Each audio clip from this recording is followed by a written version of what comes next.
Hi and welcome back to our YouTube channel. As we traverse the history, people, and places of the Lancastrian town of Burnley, where it was said the town was home to 1,000 chimneys and 1,000 pubs. Today we will delve into the history of Burnley Football Club and cricket club's home of Turf Moor. In part 1 of this history, we will look at how this piece of land became a sporting haven in the town. In the heart of Lancashire, set against the craggy backdrop of the Pennines, lies a land of legendary sporting history and heritage, Turf Moor. Its history stretches back almost a millennium, and while it's globally recognized for football and cricket today, it has embraced a multitude of sports over the years. The River Brun, with its gentle currents, meanders close by, feeding the moors and creating the distinctive, wet peaty environment that defined this land. These moors, damp and rich, served the early farming families as grazing grounds. As the landscape evolved, it was this very peat that was excavated and used as turf fuel, a practice giving rise to the now iconic name Turf Moor. By the Middle Ages, the significance of this patch had already grown, with it being one of the renowned commons of the town. Turf Moor's architectural charm has been often referred to as a quintessential British stadium. While recent structural changes like the corner stands flanking the Jimmy McIlroy stand might suggest modernity, the essence of the ground remains deeply traditional. But to simply state that football has been played here since 1883 would be a disservice. The true aficionados know of the 1878 floodlit match, a daring spectacle for its time. Burnley's previous incarnation, Burnley Rovers, which was still then a rugby club at that time, played a game of football against a local team in this ambitious endeavour. One of the first ever floodlit games, only beaten by a game in Sheffield played the month beforehand. The game was almost impossible to watch or play as the paltry 3 lamps deployed by a Manchester-based company failed to provide the correct illumination, leading to the premature abandonment of the game. But this event is not just a testament to Turf Moor's spirit of innovation. It hinted at the impending transformation of the Burnley Rovers, from rugby enthusiasts to football. Yet, the significance of Turf Moor isn't limited to football. If we delve deeper into the 1830s, you'd find the thrilling gallops of horse racing, under the patronage of Colonel John Hargreaves of the 3rd Royal Lancashire Militia.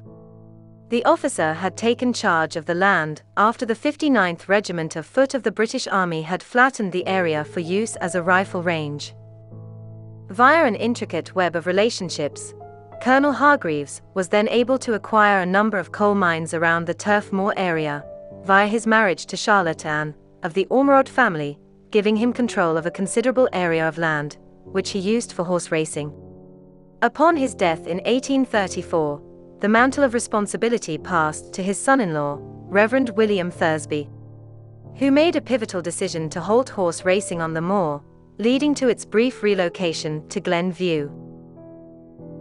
Interestingly, Colonel Hargreaves' youngest daughter married General Sir James Yorke Scarlett, who led the Heavy Brigade at the Battle of Balaclava in the Crimean War, but more about him in another video.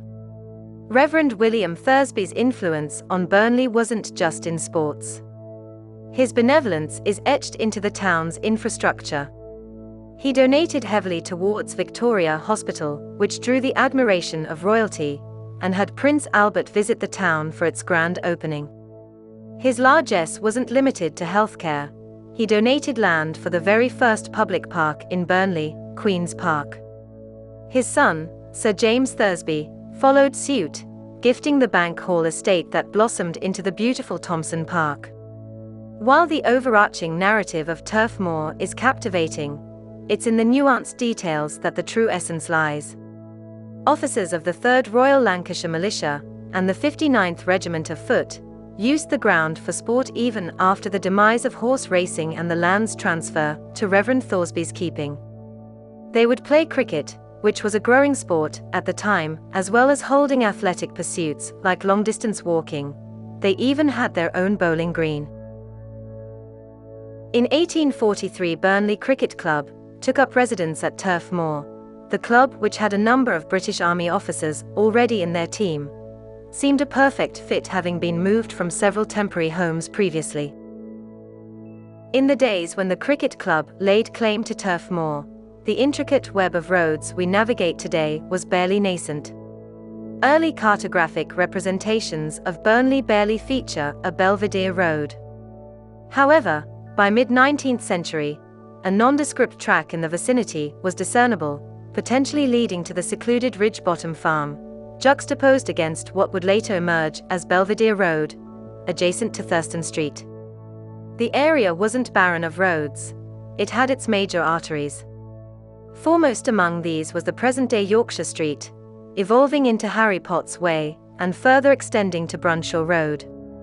Historically, segments of this thoroughfare bore different names.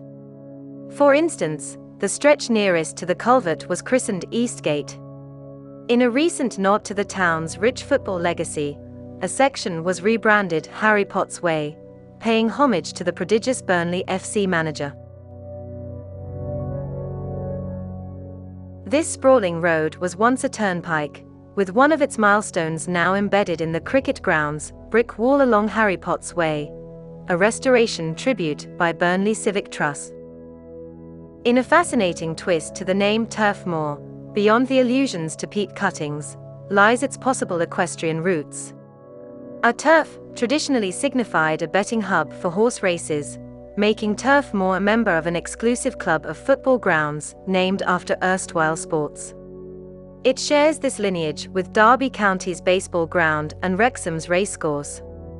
A stone's throw from where Belvedere Road sprouts stood age-old structures that once served the cricket club. These stone edifices, possibly erected in the late 17th century, have long vanished. But it was in their shadows that the Burnley Horse Fair thrived.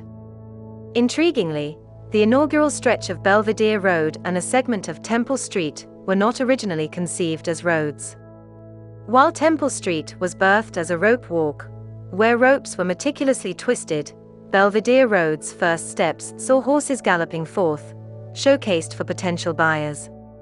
1883 was a transformative year for Turf Moor. The Cricket Club Committee, envisioning a sports nexus, acquired the terrain close to the Bee-Hole Colliery. The subsequent invitation to Burnley FC was a game-changer.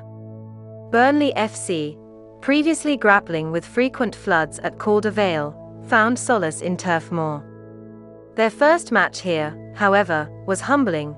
They suffered a 6-3 defeat against Rawtenstall.